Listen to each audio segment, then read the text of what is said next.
ये गंगा दशहरे के 10 पाप को धोने के लिए मात्र एक दिन है गंगा दशहरे का दिन। आज के दिन जो शिव जी को जल चढ़ाता है, शंकर भगवान कहते हैं भले उसने उसमें गंगा जल डाला नहीं डाला, पर मेरे ऊपर जब जल चढ़ाता है शिव जी कह देते हैं आज के चढ़े हुए जल को मैं गंगा जल बना देता हूं। आज गंगा दशहरे का मतलब जानते हो आप? केवल गंगा जी का नाम ले लेने से, एक लोटा जल शंकर भगवान को आज समर्पित कर देने से, या गंगा जल का एक जरा सा छींटा शरीर पर पड़ जाने से 10 पापों से मुक्ति मिल जाती है। दशहरा का मतलब है 10 पाप से मुक्त। पहला पाप है किसी के घर का बिना पूछे कोई सामान उठाकर हमने भोग कर लिया हो, तो उस पाप से गंगा दशहरे के 10 पाप से मुक्ति दिलाता है गंगा दशहरा। दूसरा, किसी ब्राह्मण किसी गुरुजन को मुख से अपशब्द कह दिया हो, तो आज ही का दिन है जिस दिन पाप कर्म से मुक्ति मिल जाता है। तीसरा, किसी स्त्री को, किसी नारी को, किसी कन्या के प्रति, स्त्री के प्रति, नारी के प्रति अगर गलत सोच लिया हो या गलत कर्म हमने कर दिया हो, तो उस पाप से मुक्ति गंगा दशहरे का दिन दिला देता है। चौथा, रजो धर्म धारण करने वाली नारी, रजस्वला स्त्री के हाथ का बना हुआ अगर हमने भोजन ग्रहण कर लिया है, तो आज गंगा दशहरे का दिन ही ऐसा रहता है जिस दिन उस पाप से हमें मुक्ति मिलती है। पांचवा, किसी के यहाँ सूतक या सावड़। सूतक का मतलब होता है किसी के यहाँ कोई मर गया और उसके यहाँ का तुमने भोजन या पानी ग्रहण कर लिया। सावड़ का मतलब होता है किसी के यहाँ बच्चा हुआ, तुम्हें मालूम नहीं था, उसके घर का 8 दिन का 10 दिन का तुमने भोजन या पानी ग्रहण कर लिया। सूतक या सावड़ का भोजन या अन्न पानी ग्रहण कर ले, तो 5वें नंबर का गंगा दशहरे का वर्णन करता है कि 5वां पाप, इस पाप से भी लोगों को मुक्ति मिल जाती है। 6ठे नंबर का वर्णन आया, किसी मंदिर की जगह पर या धर्म की जगह पर अपना कब्जा कर लिया हो या धर्म की जगह को अपना बना लिया हो, तो उस पाप से मुक्त होने का एक साधन 6ठे नंबर का। 7वें नंबर का, झाड़ू लगाते समय, बुआरी लगाते समय छोटे छोटे जीव झाड़ू के नीचे मर जाते हैं, तो उसके पाप से मुक्ति गंगा दशहरे का दिन दिला जाता है।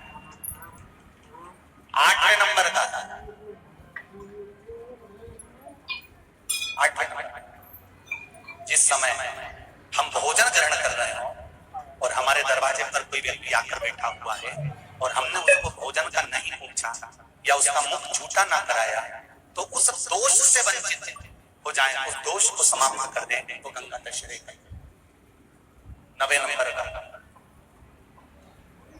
बेटी की शादी करी और बेटे की शादी करने पर बहुत सारा कन्यादान आया। उस कन्यादान में साड़ियां ज्यादा आ गई, सामान ज्यादा आ गया, मिक्सर 2 सेट आ गए, डिनर के 2 सेट आ गए, और मायके वालों ने 1 सेट अपने घर में रख लिया और उस मिक्सर में खूब सामान पीस के खाया, खूब निपटाया। बेटी के कन्यादान का सामान घर में रखकर उसका भोग करने पर जो पाप लगता है, 9वें नंबर का कहता है गंगा दशहरे का दिन उस पाप को धो देता है।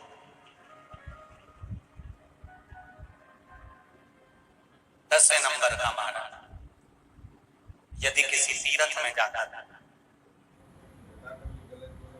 हमने कोई गलत काम करा होता है, तो गंगा दशहरे का ये आज का दिन हमारे पाप को धो देता है। ये गंगा दशहरे के 10 पाप को धोने के लिए मात्र एक दिन है गंगा दशहरे का दिन।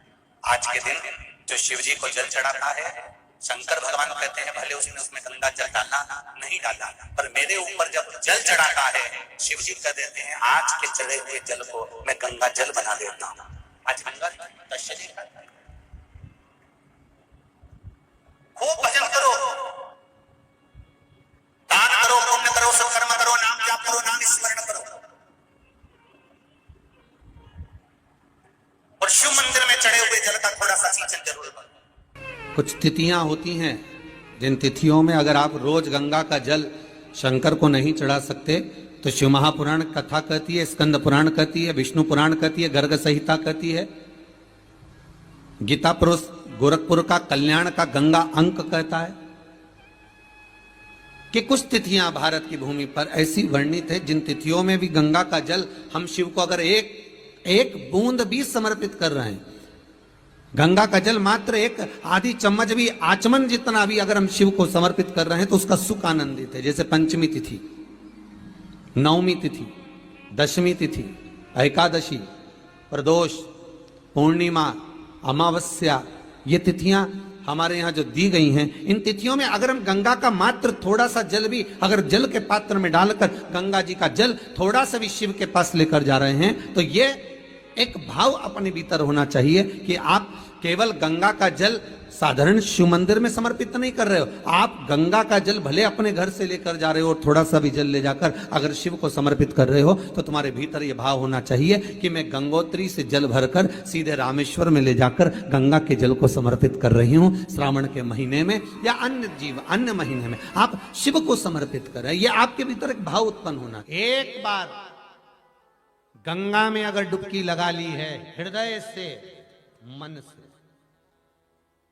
एक बार अगर गंगा में डुबकी लगा ली है मन से, हृदय से, चित्त से, तो कहते हैं जब तक व्यक्ति के प्राण छूटते हैं तब तक वो गंगा का जल उसके शरीर से लगा ही रहता है, वो अंतिम बिंदु तक लगा रहता है। मरने के बाद घर के लोग लोटा में भर के ले जाएं,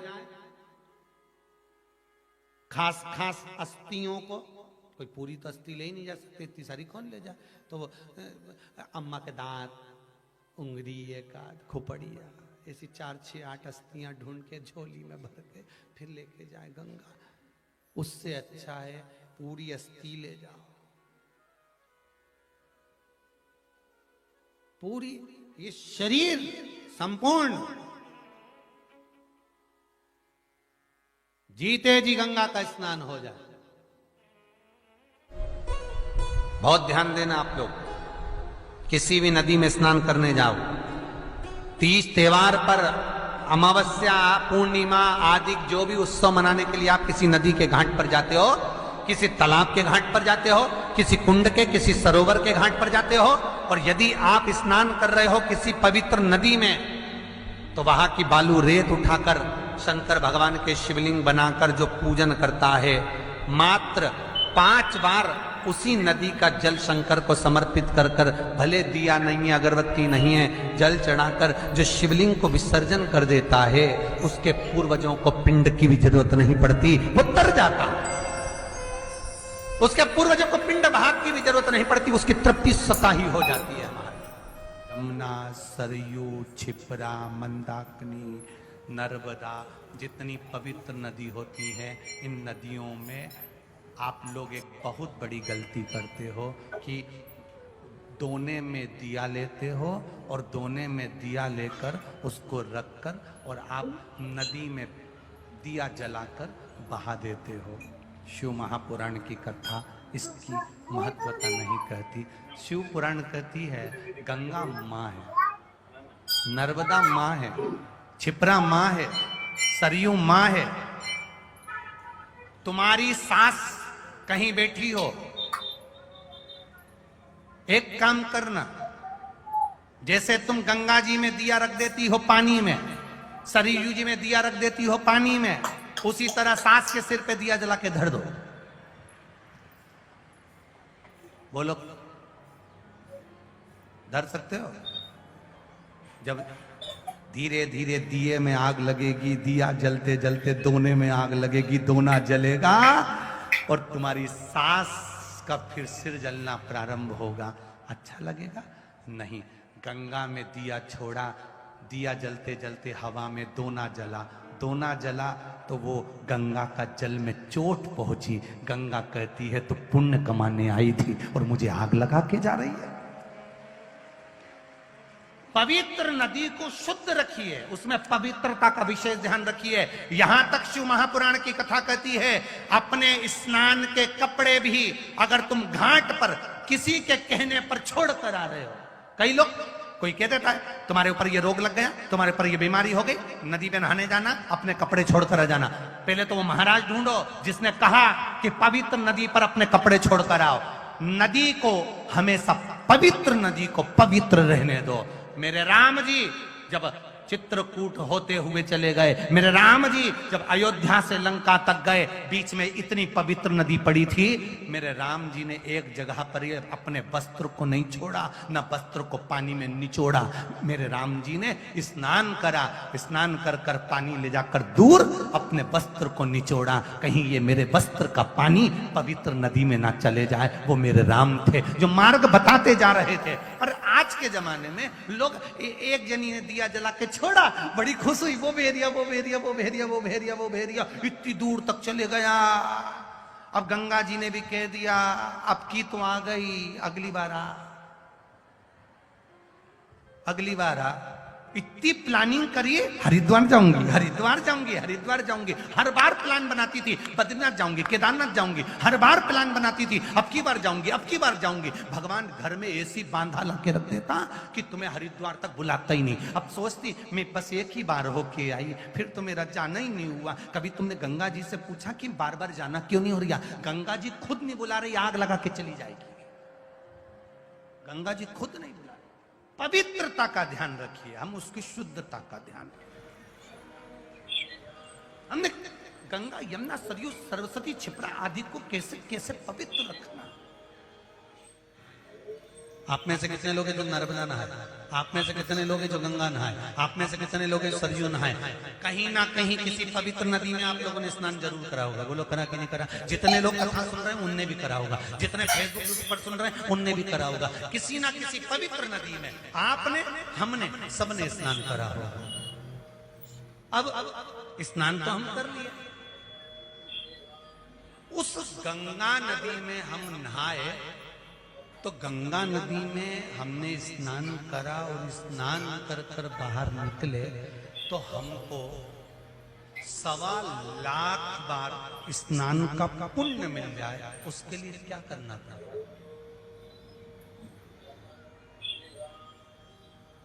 एक डुबकी लगाए हो हमारा और कह रहे हो कि 1.25 लाख डुबकी का फल चाहिए, तो क्या करोगे?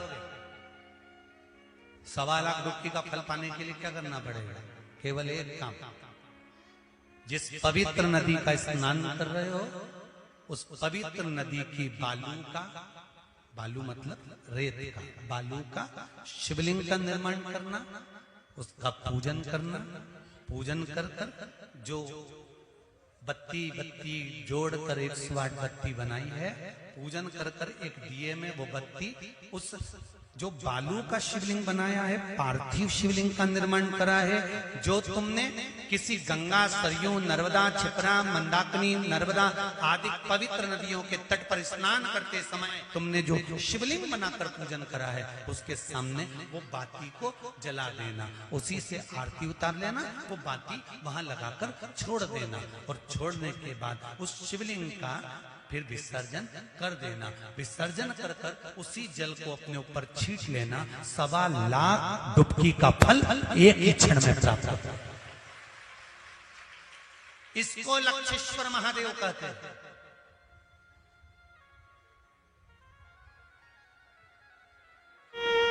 दो जगह पर धान, धान जानते हो? चावल, जौ, चावल, धान माना गया। ध्यान दीजिए,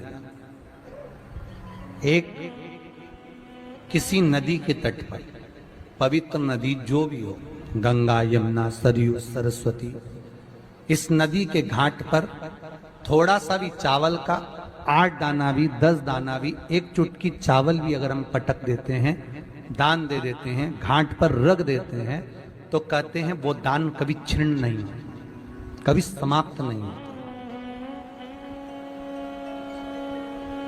एक घाट का दान, दूसरा तीर्थ का दान। तीर्थ से मतलब है किसी पुरी में, मोक्षपुरी में आप पहुंचे हैं, अयोध्या, कांची, अवंतिका, मथुरा आदि कादि जिस पुरी में हम पहुंचे हैं, उस पुरी में आपने अगर अन्न का एक दाना भी दान दिया है तो वो महाराज छिन्न नहीं होता, वो भी अजर और अमर, उसकी भी अमर, उससे नष्टता नहीं। ये उसी तरह से है जैसे किसी किसी के शरीर में चर्म रोग हो गया हो, मान लो किसी का शरीर कहीं से काला पड़ गया, कहीं चट्टे बढ़ गए या सफेद पड़ गई चमड़ी और चर्म रोग हो गया, तो उसके लिए जैसे पीपल के पत्ते पर शहद लगाकर उसमें चंदन लगाकर पत्तों को जोड़कर शंकर के शिवलिंग पर लेपन करने के बाद उसी पत्ते को शरीर पर मल लिया जाता है और आधे घंटे बाद स्नान कर लिया जाता है तो चर्म रोग समाप्त होने लगता है और चर्म रोग की समाप्ति हो जाती है। भले चमड़ी कितनी भी सफेद हो रही हो, वो चमड़ी अपने रंग में आना चालू हो जाती है। तो जैसे चर्म रोग के लिए सुख का भान है, उसी तरह शिव उपासना के लिए दान का बड़ा महत्व है कि हमें 2 जगह कर किया गया दान। एक कहां, जम के बोलो, किसी पवित्र नदी के घाट पर रखना है, भले 2 दाने 4 दाने रखो 6 दाने रखो, पर अन्न का दाना। और दूसरा कहां, मोक्षपुरियों में दान।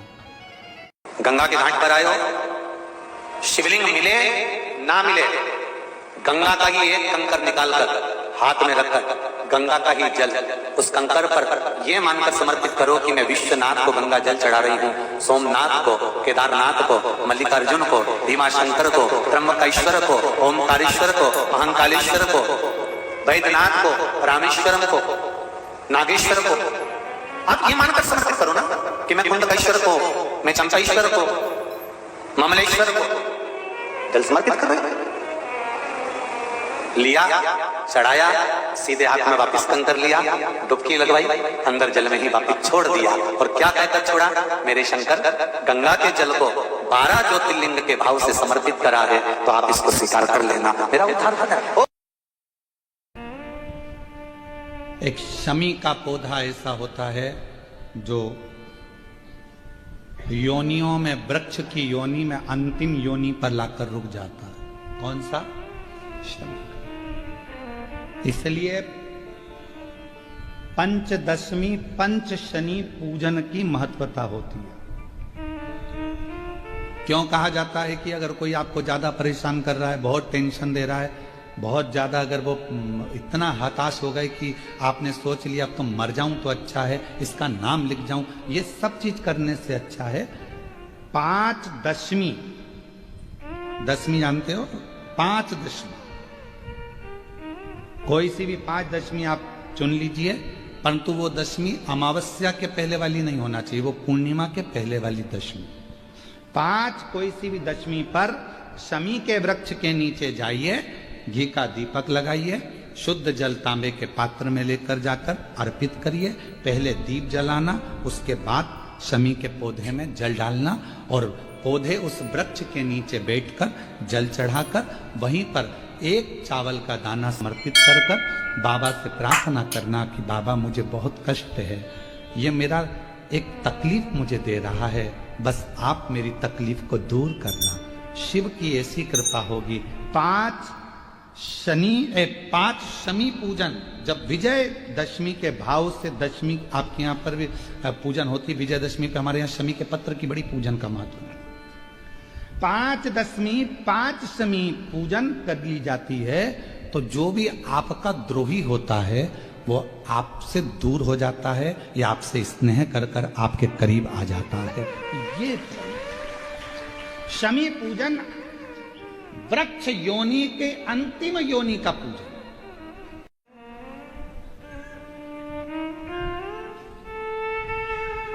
सारे वृक्षों पर पत्थर पड़ जाते हैं, पर शमी के पौधे पर पत्थर किस लिए हम मारेंगे? कौन मारेगा? उसमें तो कांटे लगे रहते हैं, कौन मारेगा उसको? क्या कांटा झड़ाएगा पत्थर मारकर? नहीं।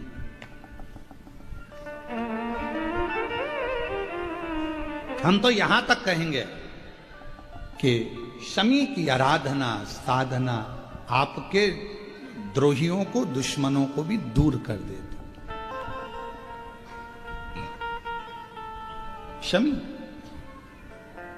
और मेरी जीजियों, मेरे जीजाओं, मेरी बेटियों, बेटाओं, मेरी माताओं, मेरे बुजुर्ग माता पिता स्मरण करें, जब जब यदि आपका हृदय दुखे, मन दुखे, तो एक शमी की पत्ती को शंकर के शिवलिंग पर जरूर चढ़ाएं, सारे दुख अपने आप समाप्त होना प्रारंभ।